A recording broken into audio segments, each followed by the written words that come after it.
Our guest on this episode has helped millions of people. And yes, I do mean millions of people.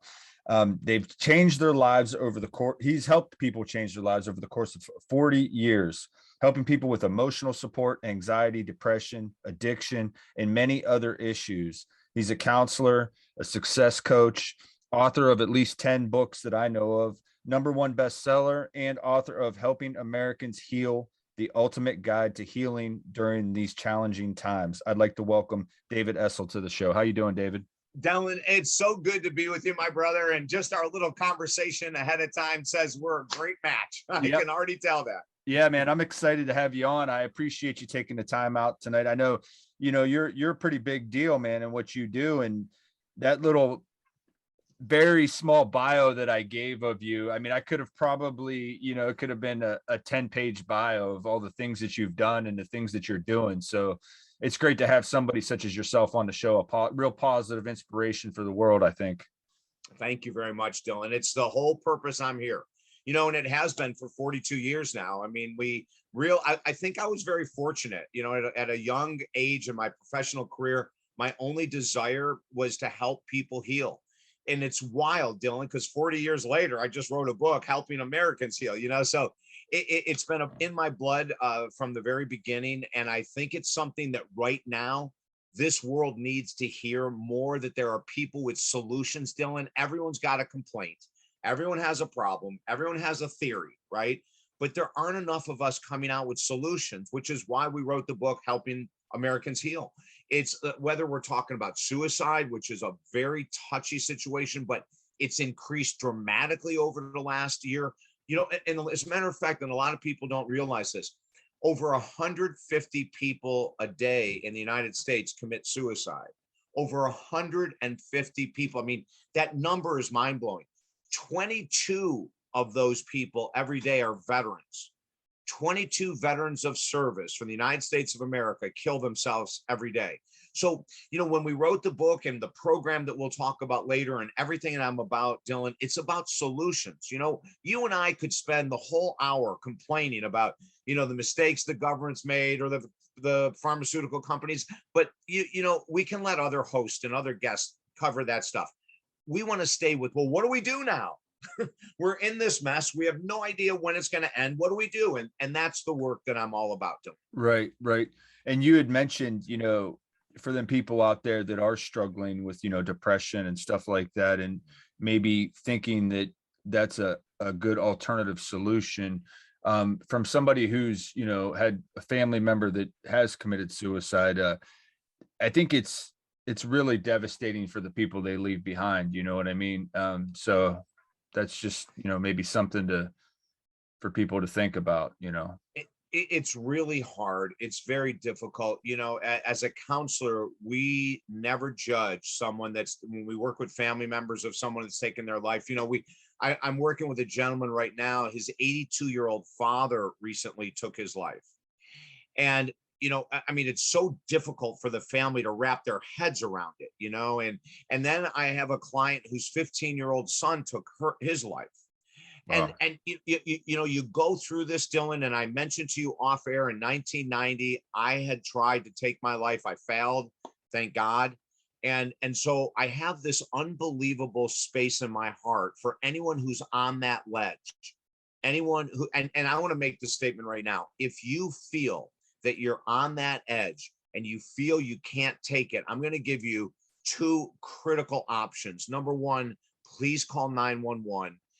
Get humble, get vulnerable, and ask for help. And number two, contact me. I will work with you for free. If you're on that edge and you feel that there is no other way out, I can be a way out. More importantly than me is 911. Make the call. Stop the any process that you have either in your mind or physically that you're putting together. And my website is talkdavid.com. Just send an email, put in the subject line urgent for David. You will be contacted immediately. And I mean that sincerely. And Dylan, I know that in your heart, just from our talking beforehand, you're positive. You want to bring great messages to this world. You have a vehicle, an important vehicle with this podcast for every viewer on there. And maybe you're a viewer of Dylan's and you go, well, I'm not in that space, but my neighbor is, or my sister is, or Right. a coworker, right? Well, my God, give them the same message. Tell them to call 911 and then reach out to David Essel. We've been through it. We work with people. We help to heal. And there is hope. If I'm sitting here today, I can tell you it is a great opportunity to get the help needed. And let's move forward and create the life you want. Well said. Well said. Can you maybe tell us a little bit about how you kind of got started on this amazing journey you're on, and, kind of maybe some of the things that have inspired you or motivated you to become the person you are today? Well, one of the things, Dylan, and I know you talk about paranormal, you said at times, and this is going to sound so crazy, but I give so much of the credit, especially to my mom. She's the one. I was a very difficult child. I started drinking at 12, doing drugs at 13. My addiction started very early. I was more than a handful for my mom and dad, but I have to tell you, for whatever reason, Dylan, my mom had the most unbelievable patience and compassion with me. She never gave up on me. And I don't know why. I really don't. Like there's a lot of parents that would have given up on me, but for some reason she didn't. And so, if we look at how did I become the person today, my mom passed away exactly 11 months ago from a 2-year battle with dementia that was hell. I just can't tell you how terrible that disease is. And can I go into the paranormal? Absolutely. So, for people that this is going to be a huge segue, okay, huge jump. We're talking about helping Americans heal, but I think this is an important part of who I am and the answering Dylan's question. She passed away, and we were always very close. After the age of 22, 23, when I started to mature, I think I finally hit maturity last year, but I believe it started at 22 or 23. And I realized what an impact she had. Dylan, my mom was always outrageously positive. She was always rooting for the underdog. She loved animals. She taught me about animals. She taught me about plants. She taught me about really important things in life, how to be organized, how to be structured. I mean, so many things. So she passes 11 months ago. And about 3 weeks ago, I'm laying in bed with my fiance Mia. Her head is on my chest. We're falling asleep. And then all of a sudden I realized that I was walking down a hallway. And I thought, okay, this is really weird. I know I'm tired, but is this a dream or what? And I was able to come back and feel Mia's head on my chest. And I was able then to go back to this hallway, and I realized I was bilocating. I was in 2 locations at the same time. Now, some people would call this a lucid dream. Some people would call this astral travel, but I recognized that I was in 2 places. And so I'm walking down a hallway and I'm checking in, Dylan. I'm going, is Mia still there? And am I in this? And once I realized that this was as real as could be, I just kept walking. Then in front of me, I see Jesus Christ. Now, I'm not a born again Christian. I love Jesus. I was a former pastor of a church. I'm an all faith minister, but I was obviously shocked. And we started talking to each other, but I could not hear a word he was saying. And it went on just for a few seconds, and he gave me a smile, and then he slowly faded, almost like a curtain came down and covered him right to his feet. Then his feet disappeared. And as the curtain rose, my mom was there. And Wow. now I'm going, I've never had these experiences, Dylan. I'm not someone that can say this is normal and this is what everyone goes through. I had no idea really what was going on, but I kept checking in. Mia's head on my chest, I'm with mom. Mia's head on my chest, I'm with mom. And I was so ecstatic, but I couldn't get more than 6 feet close to her. There was like this barrier of some type. And she was smiling, and she said, honey, I'm okay. Actually, I'm doing really great. I'm with you all the time. There's no more need to worry. I am here and I'm doing great. Dylan, as this is happening, tears are streaming down my face, right? and they're streaming like I want to talk to her and I'm hearing her. And all of a sudden she starts to fade and I scream out, wow. I don't know. And Mia jumped. She's laying on my chest, and she had looked and she had seen the tears streaming. And I said, I don't know what just happened. I was with my mom. I was either, it was a lucid dream or an astral. I Wow. couldn't believe it. That's so Mia, incredible. it's amazing, Dylan. And Mia wrote her side of the story of what she observed. She just wrote it today. And these stories are going to be in a brand new book that's coming out in a couple months that's all about spirituality. But like, I don't know what her presence during that experience was about other than to calm my heart and soul. She worried about me constantly. I have a younger brother and an older sister, and my parents used to always say, well, at least we don't have to worry about that. They're taken care of, or they're taking care of themselves. But we've got this guy, David, that we really have to watch out for. And I think that she was just coming to say, hey, I'm great. You're doing fine. I'm always with you. And that type of a message to me was so incredibly deep. Now, a lot of people might think I'm crazy, Dylan. They might think I made it up. They might think it's something I wanted to happen and I forced it to. But the thing I go back to, because I'm not an expert in this arena, noticing the bed, Mia's head, and me being in two totally different, I kept checking in, because I wanted to know if this was real or not. Right. And the fact that I could be in two places at the same time and consciously know it tells me it was purely real. Yeah, I would probably agree with that. I think you're onto something there. That's incredible. Incredible story, man. It gave me chills. Wow. Yeah. Wow.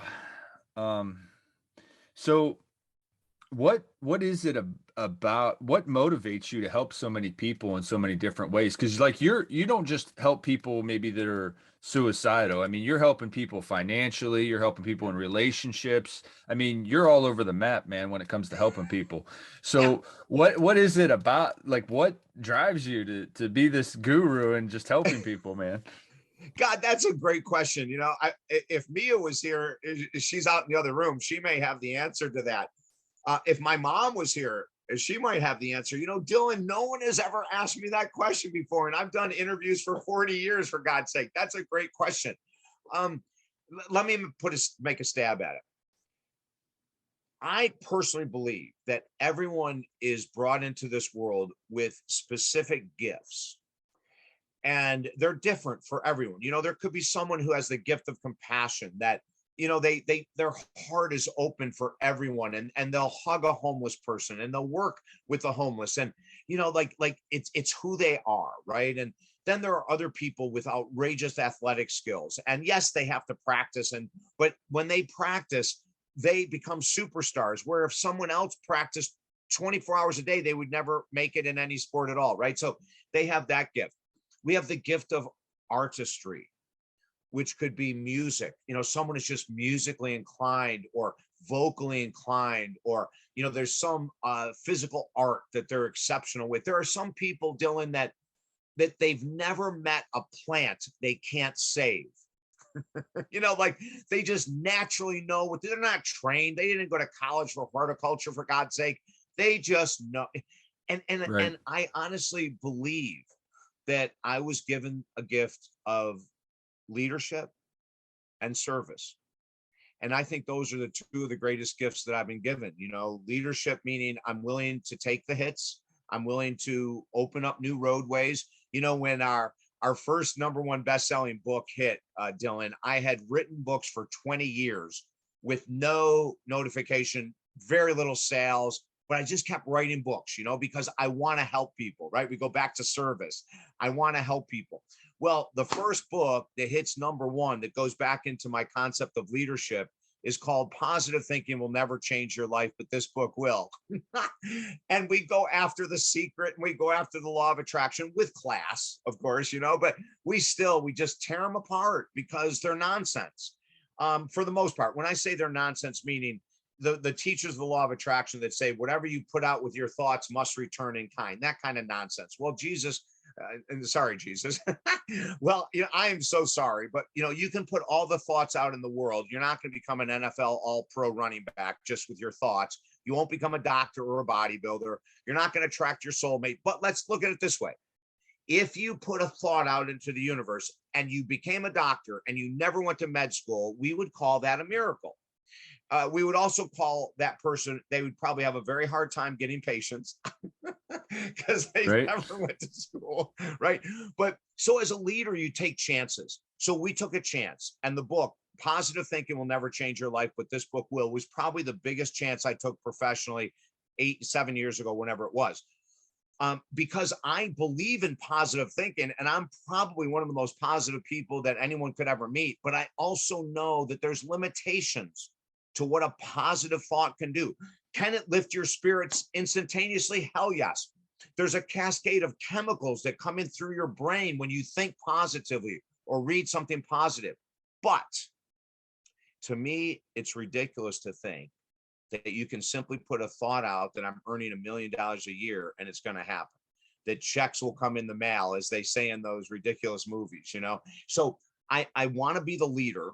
I want to take chances. We wrote an article the other day that said urgent, and it's on Facebook right now. If anyone's watching and you want to go read it, it says urgent. The vaccines will never be enough for what we're going through.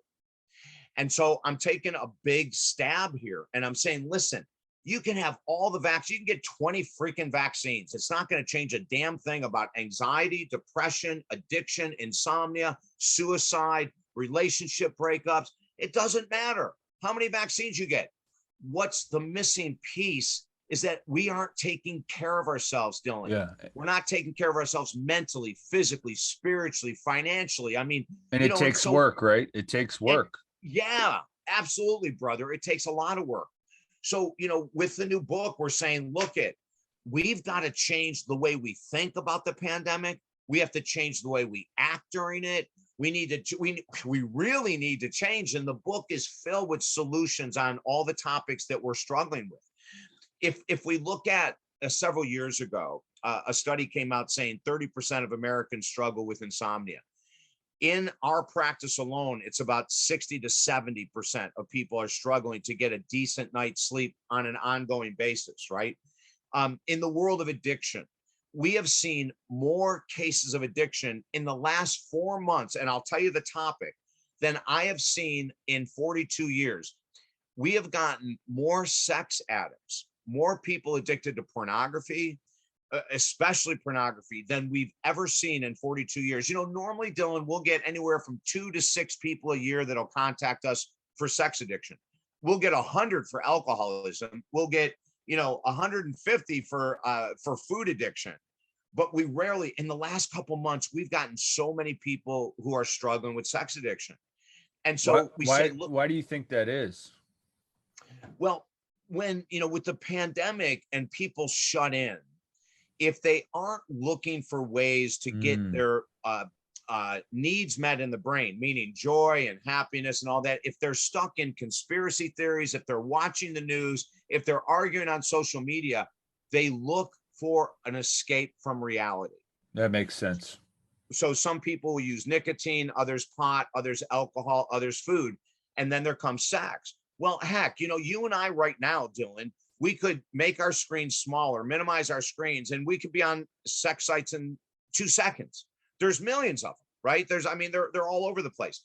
And so what happens is that while someone is locked in their home, or they're working from home, or they have free time and they're bored or they're angry, well, it's pretty easy to go online. And once they get that first hit of dopamine, and what that means, for people that don't understand, dopamine is the #1 addiction neurochemical in the brain. So when you shoot up your heroin, when you have your drinks, in the early part of the addiction, dopamine is being released, and you can have a glass of wine and be fine for the night. Then all of a sudden, the next weekend, you need 2 glasses of wine. Then you're fine for the night. And then, of course, 60 days down the road, you need 3, and then you're fine. Well, it keeps building. Sex addiction is the same thing.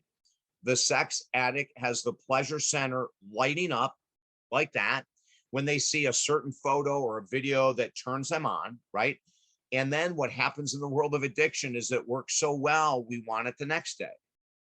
And we want, so the number one reason that we have any addictions at all is to escape our current life. We're bored, we're unhappy, we're frustrated, we're mad, we're scared, we're nervous, we're angry, we're depressed, we're whatever. Well, you can find anything to get you out of that momentarily. The downside, of course, is all addiction is that it's momentary. Yeah, that makes sense. Can you touch on a little bit about the new book and the online part of it? Yeah, I'd love to, Dylan. So the new book, Helping Americans Heal, the ultimate guide to healing during these challenging times. I wrote it because of the fact that I knew this country needed tips, solutions, very quick. Like we have a very short attention span. So, every other page we're writing about different topics, so we keep the topics moving quickly because of attention span. It works out perfectly. So if someone is struggling with anxiety, there'll be articles in there, writings about anxiety, depression, you bet, suicide, you bet, addiction, you bet, relationship challenges. We are having more divorces, more breakups than we could ever imagine. And so if you're in a challenge with a relationship right now, you are looking at this book and saying, what can we do? And then attitude. So many of our attitudes are in the toilet. We're more irritable than normal. We're more argumentative than normal. So we put the book together as a quick read for people to say, oh, I can use that tool for this and I can use that tool for this. So it's solution based. As a matter of fact, this is the copy of the book right now on Amazon, if people want to take a look at it and grab it. And then what we did was we created a program to match it, an online companion program. Now, the online companion program is also called Helping Americans Heal. And right now we have over 7,000 people in it. And what they do is every Monday they get an email. It'll have an article on something to do with lifting our spirits, lifting our lives. There'll be an interview like this one. Dylan, when this is ready, you will be in Helping Americans Heal. You'll be seen with all these different people. That's awesome. Watching this interview, which we're so excited about. When they get the email, they'll get our brand new, or not a brand new, but our number one best-selling book, Positive Thinking. They automatically get that. They'll get a meditation audio to help them calm during the day. They'll get a sleep audio to help them go to sleep at night. They'll also get a free subscription to Addiction Recovery Magazine. So what we've done is, every week they're getting new articles, new tools. Now, here's the cool part. That program, the online program, Helping Americans Heal, costs $480 for the year. When people buy the book, Helping Americans Heal, the ultimate guide to healing during these challenging times, it's only $15. You send us an email with a receipt of the book. Just photocopy it, send it, snap it with your phone, send us an email, and we automatically put you in the program for 12 months, absolutely free, not a charge at all. So this is a way. Yeah, Dylan, and you know what? Now these people have the book. Now every week they get more articles, more tools for a complete year. And I'm very optimistic, but I really believe that every person in that program after 12 months is going to be radically changed if they pay attention and do the work that we're giving them every week. That's wonderful. How are you able to specialize in so many different aspects? I mean, is there similarities to, helping somebody with addiction versus helping somebody with depression, or, what are the differences? And I mean, is it kind of follow the same model, so to speak, or is it, Yeah, it's is a it great different? question. Here's one way I'll answer it is this. There's no such thing as an average person with depression or anxiety or addiction. We really have to work with everyone slightly differently. Some people, Dylan, come in ready to work. Throw it to me. Give me all the books you want me to read and all the work you want me to do, right? Others come in and go, well, I'm not a good writer and I don't like to read, and I know I need help. And so you have to work with the personalities totally differently. You know, for the type A that's saying, I'm ready to heal, I'm ready to do anything. Well, great, we rock. With the other ones, it might take 2, 3, or 4 weeks, Dylan, to get them into that same mindset, right? So it is a little different. Uh, One of the things that people, you watch this in movies and television shows, when you watch anything about psychiatry, and it's the truth, most of our challenges in life begin between the ages of 0 and 18. That's where most of our challenges arise. Most of us aren't taught. There's a term we use in counseling called emotional regulation. And the way we describe it is this. I give you a really quick story. Two people are going to the airport in the same city. Both people left 3 hours early so that there would be no problem getting to the airport. And both people get stuck in traffic. When they turn their radio on, the announcement says there's been a major accident on this highway. Cars will not be moving for 4 hours. So now there's two people in the same situation. The person who's emotionally regulated slaps the dashboard, goes, gosh darn it. Then they get on the phone and they start remaking their trip plans. They call whoever they're going to visit. They get off the phone and they do whatever they can do to either get out of traffic or sit and let it go. The person who's not emotionally regulated, totally different story. They smash the dashboard. They call one friend after another. Do you believe this? I got up early and and they lose it, right? So all of our work is about emotional regulation, saying, how do I go through this tough experience, through this difficult time with logic and in emotional control?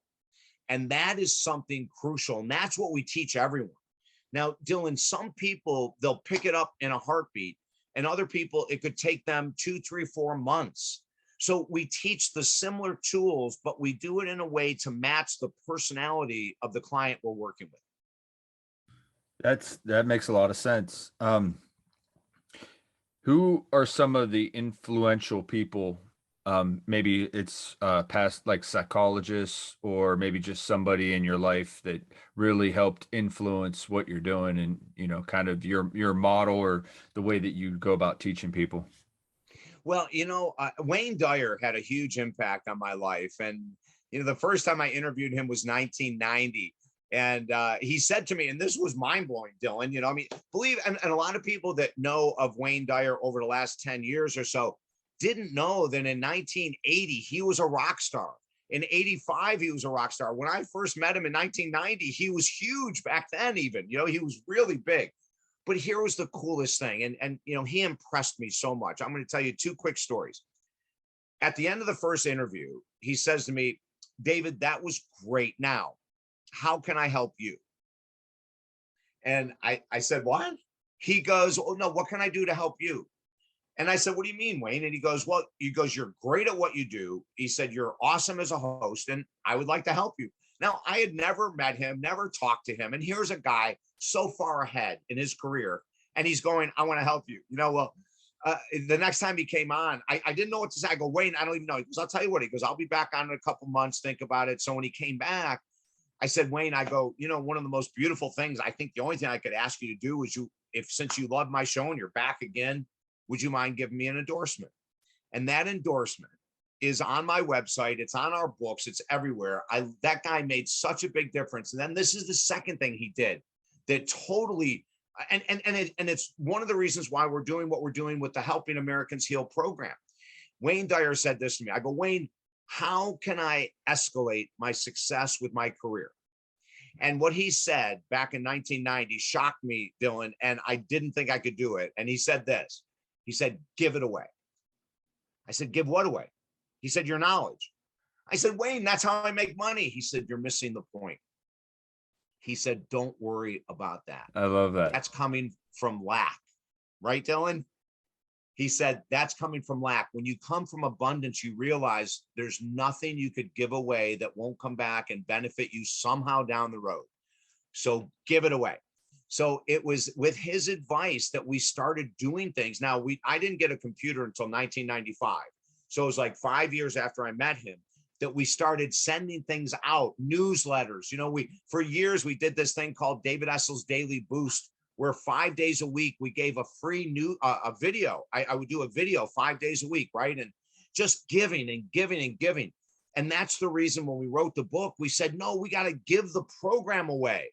Spend $15, save 500, and get info every week to change your life. So I would say that he was probably, from a psychology point of view, one of the most amazing people I've ever met. And then a psychiatrist, Dr. Jeffrey Liu.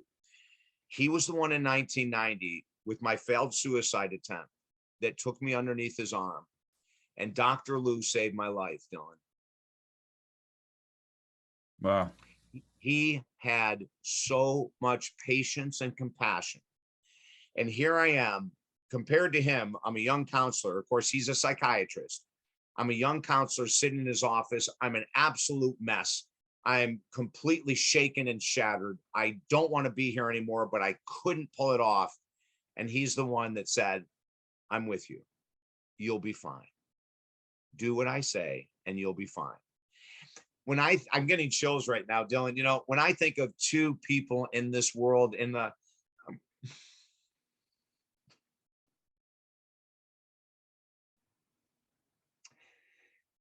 that I have the utmost gratitude for, and I'll tell you something else about Dr. Liu and why I'm so emotional. No one would take me that day when I called all the psychiatrists in the town. They said they're booked for 3 months. I said to every secretary that answered the phone, I'm really in trouble. I need help right now. And every one of them said the same thing. We can get you in 3 months. If you need more help than that, call the hospital, go to the emergency room.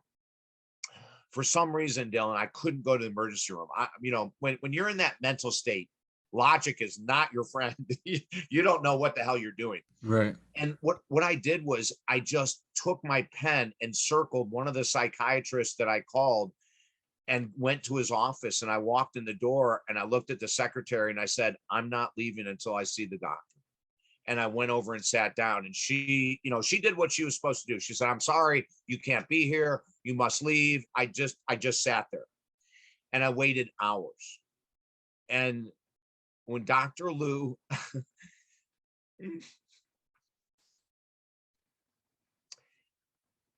opened the door, he said, please come on in. He stayed so late for me. He was just incredible, and when I think of clients that I've done the same thing for, that they needed me on a Saturday or a Sunday night, or they needed me to be with them for 2 hours. Or, I had a client once that I was with for 8 hours on a Saturday and 8 hours on a Sunday. She needed that much help, and all I do is go back to Dr. Liu, and I think about his compassion, his patience with me. Oh my God, off the charts. So those are two powerful people in the world of psychology that radically changed my life, Dylan, radically changed it. That's beautiful. That's beautiful. And maybe on the lines of that, without giving away details or, client privilege, I get all that, but can you maybe give us one or two, little stories of maybe somebody that you've helped or seen some amazing transformation in somebody? Oh gosh, I know we only have till midnight, which is good because my stories will end about quarter of. I love it. Oh my God, where do I even begin? Well, I can tell you some really heavy ones. About 9 years ago, a woman who was raped and left for dead in the city I live in had become agoraphobic. And for 8 years after the rape, she never left her house.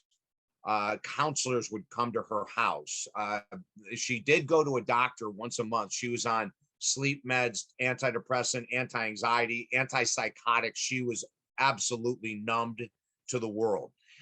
After 7 years of working with counselors, she didn't feel she was getting anywhere. And she had been following me for 7 years on Facebook, which of course I didn't know. And I get a private message one time saying, I'm in a lot of trouble mentally. I don't know if I can make it to your office, but if you would take me as a client, I've been following you for 7 years. Something terrible happened over 8 years ago. I can't get over it. And so, I instantly responded, oh my God, I can do it phone, you can come in the office, whatever. And so she decided to come to the office. And, when she came in and sat down, I mean, if you can imagine someone shaking so hard, they can barely talk. She was shaken. She was filled with such anxiety. She didn't know where to start with her story. And after about 20 minutes, she started. Now, she was raped. She was left for dead. She survived. And here she is sitting in the 8th counselor's presence. 7 others had not been able to connect with her, or she didn't connect with them. And I'm not saying they're bad. They could have been phenomenal. Maybe it was timing. There's all kinds of reasons that things work. And Dylan, in our program, when someone has been raped, we have them go through something called desensitization, which is very, very challenging. And what that means is you go back over the event, the experience in writing every day of the week, 7 days a week, until you hit desensitization, which means until you say, I have no more emotional response. These are now facts. So up until desensitization, everything rips your heart out. She's got to go back and say, I was walking up the stairs. I was grabbed from behind. I was pulled into this janitor's room. And she went and had to write every freaking detail, right? And I don't remember the exact, but it was about 2 months of writing that she finally reached desensitization. And then we got her into forgiveness, which, I mean, can you imagine writing letters of forgiveness at someone that raped you and tried to kill you? Wow, that's rough. It's really rough, Dylan. But and when you're asking me about success stories, I'm going to say this right off the top.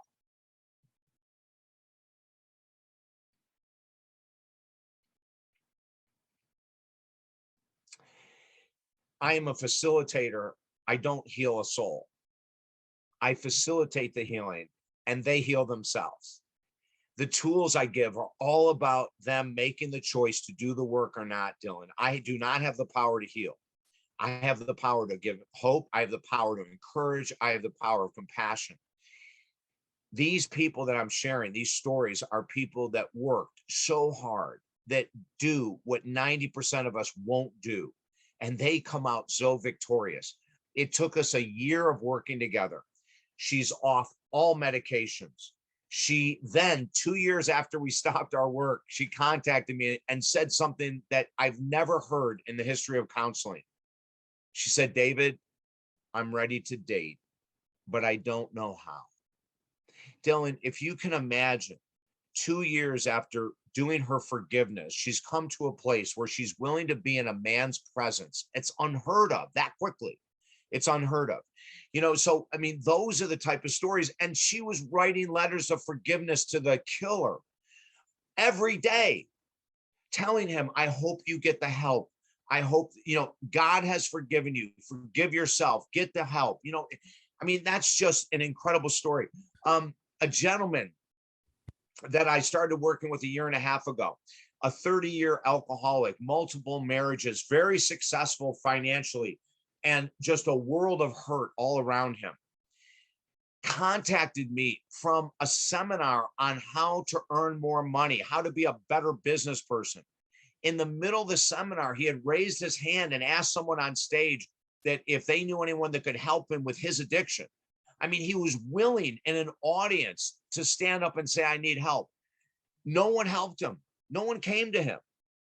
One of my former clients happened to be in the same audience, raced over at the intermission break and said, I am so sorry that no one came to help you. I have a guy that will help you. This client turned to my former client and said, can we contact him right now? He did. On that day, the day he reached out to me, he said to me, what's your program of alcoholism? I said, it's complete sobriety for life. He said, what about we just work one day at a time? Like I said, we don't do one day at a time. I said, my program is way more serious than that. If you commit and tell me that you want to work hard and be sober for life, we start right now. And he looked at me and he said, go. Now, here's a guy with 30 years of depending on huge amounts of alcohol every night to be social, to fall asleep, to whatever. That was his last day. That's how strong my clients are, Dylan. And here's the thing. None of my clients think they're this strong until we start doing the work. And then I show them every week. I go, look at what you just did. And then next week, look at what you did, and so we create that momentum.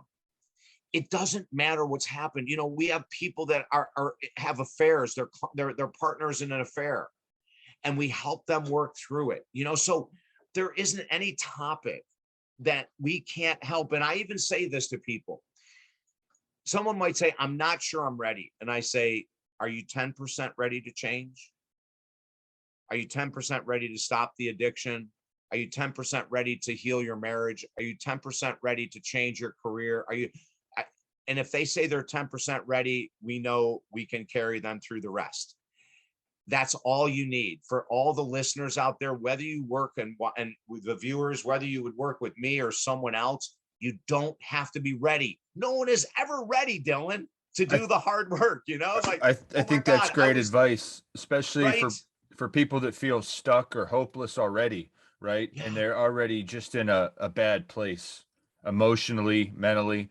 And just to say that, you only need to be 10%, or like you said, you're not necessarily always 100% ready to change. People, and changes can be difficult and it's scary, and it's like you said, I mean, if you got a habit for 30 years, I mean, that's all you've known for 30 years. It'd be, Right. it's scary to want to change that. And you don't know even like what type of person you would be not on alcohol. I love what you're saying, Dylan. Listen, we become, and I'll just talk about the world of addiction. I don't care if it's food, nicotine, pot, alcohol, drugs, whatever the hell it is, sex, right? When you have a solid year of recovery, meaning no use whatsoever, you're working with professionals, you're really understanding the world of addiction, you become a different person. But I will say this, the first year, like when I went to I had to go to a treatment center for 30 days. I was scared as hell. One of my buddies, John Bafar, is a worldwide known photographer, videographer. He creates documentaries. He came to my house and filmed me that day.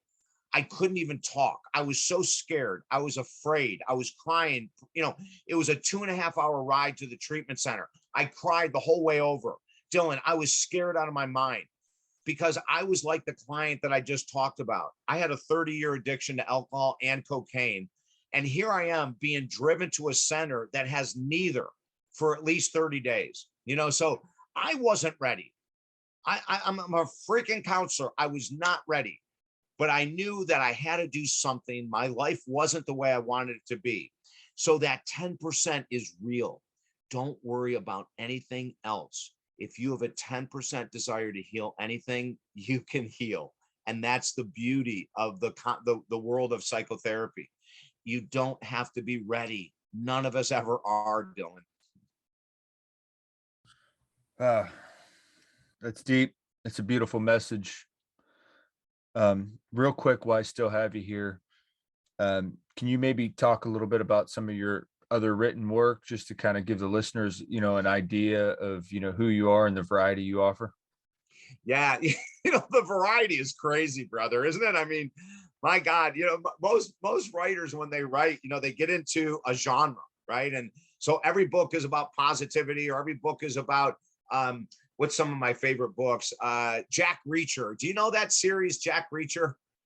Oh, Tom Cruise was the star in the movie, but anyway, I can't.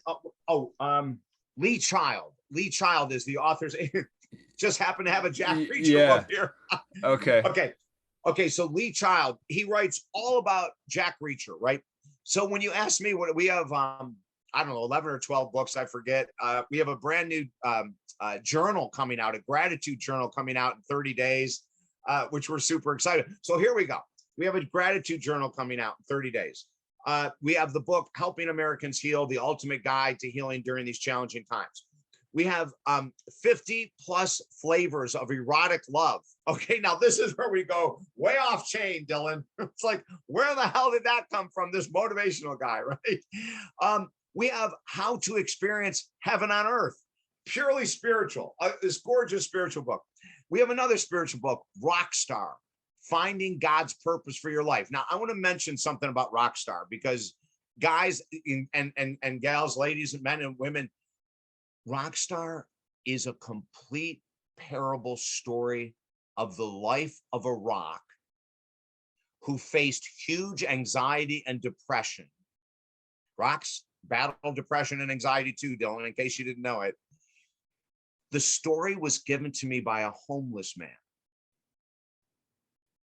It is probably one of the most beautiful parables you'll ever read. And it's a story about this little rock that had lost all hope in life.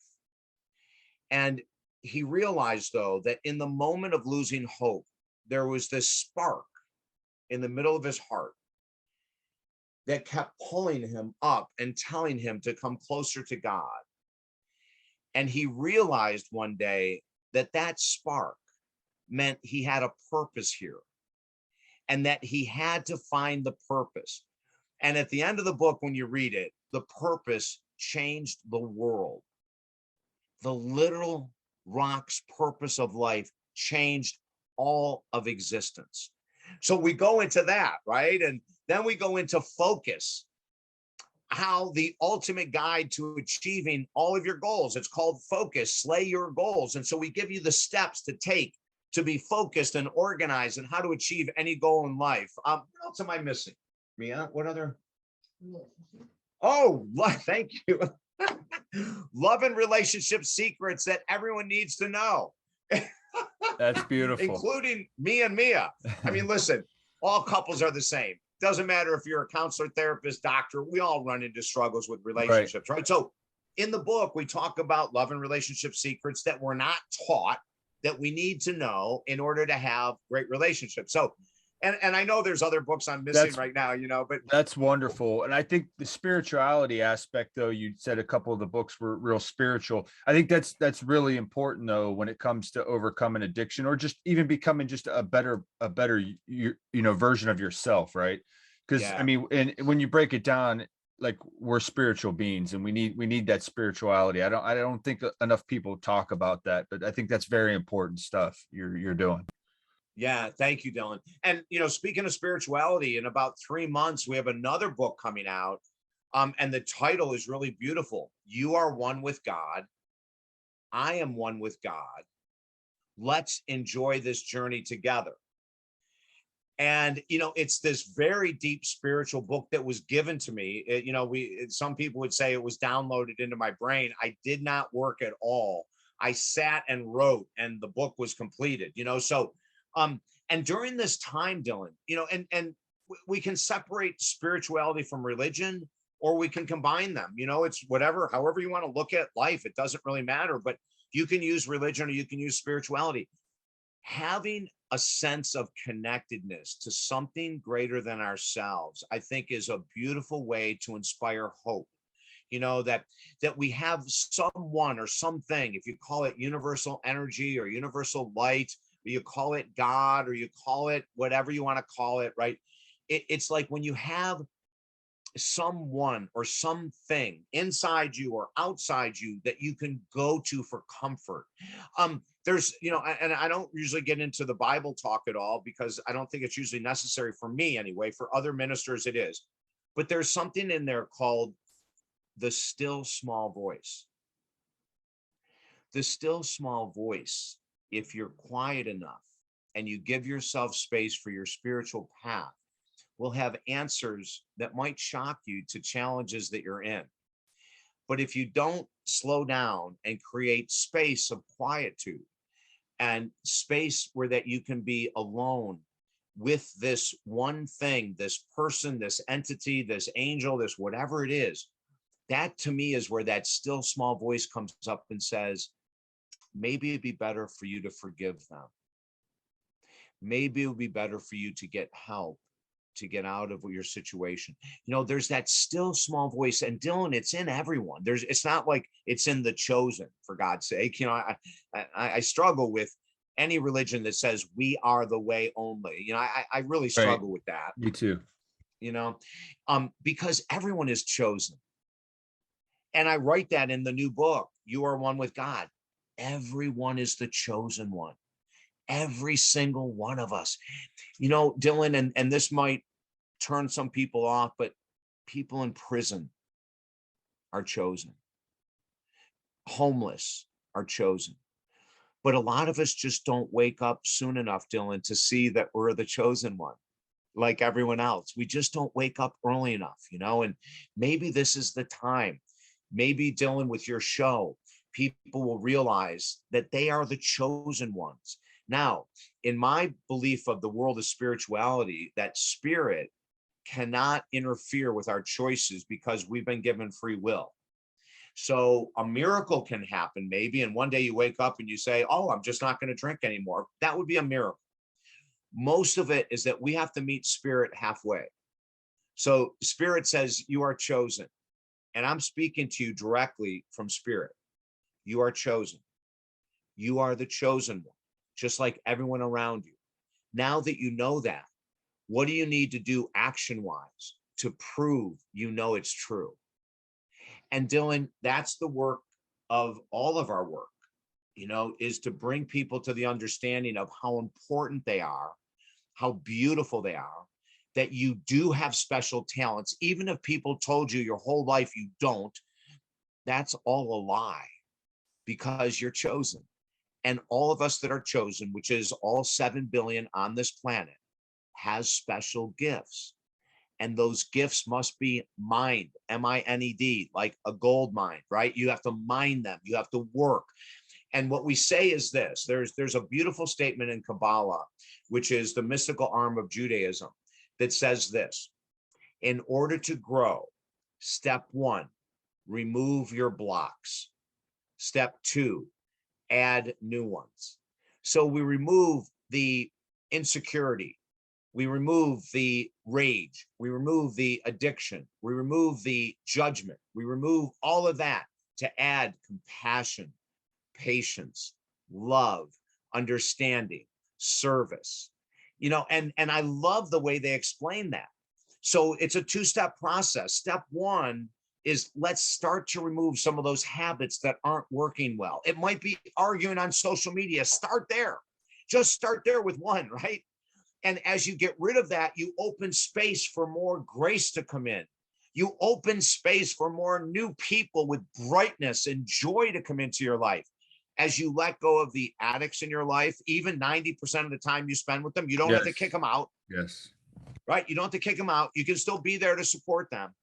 But as you remove the gossipers, the conspiracy theorists, all that kind of crap, you bring in the Wayne Dyers, you bring in the Dylans, you bring in all these people that have uplifting messages to take over that empty space where the conspiracy theorists used to live in your brain, Dylan. Oh, I love it, man. I love it. That's a great message, man. It's been a wonderful conversation. I don't want to take any more of your time. Where can listeners get a hold of you, check out the work you've done, you're doing, and pick up some of your books? Yeah, it's so easy, Dylan. TalkDavid.com. It's all I do. I just talk. So we have a website perfectly for me, TalkDavid.com. So just go to TalkDavid.com. And remember, ladies and gentlemen, if you grab the book, Helping Americans Heal, the ultimate guide to healing during these times, it's only $15. Send us a receipt through the website that you purchased the book. Kindle is only $4.99. So you can send me a receipt for Kindle. I don't care. The minute you send a receipt, you're automatically added free of charge to the $500 year program, Helping Americans Heal. Hey, Dylan, I want to say something about you as a host. You know, I've been in this business for 42 years. I've been a radio host myself and a television host for 30 years. The number 1 sign of an exceptional host is silence while the guest is speaking. That's the number 1. And I want to compare you with someone. Jenny McCarthy the incredibly talented radio, television host, model, and everything else. When she had her radio show, I was on with her 5 times. Dylan, she does exactly what you did. She would ask a question and step away. You have a great talent in your willingness to allow the guests you have to shine and to get their message across without any interference. And that is the #1 sign of an incredible host. And so I want you to know that, and I want your followers to know that they're in really good hands with how you handle this show. Thank you. Thank you. It's an honor to have you on the show. God bless. You got it, Dylan. Anything I can do to help you, and again, and your gang, your tribe, whenever, please reach out. I'd love to do whatever I can. Okay. Excellent. Thank you. Take care. Yeah. Bye, Dylan.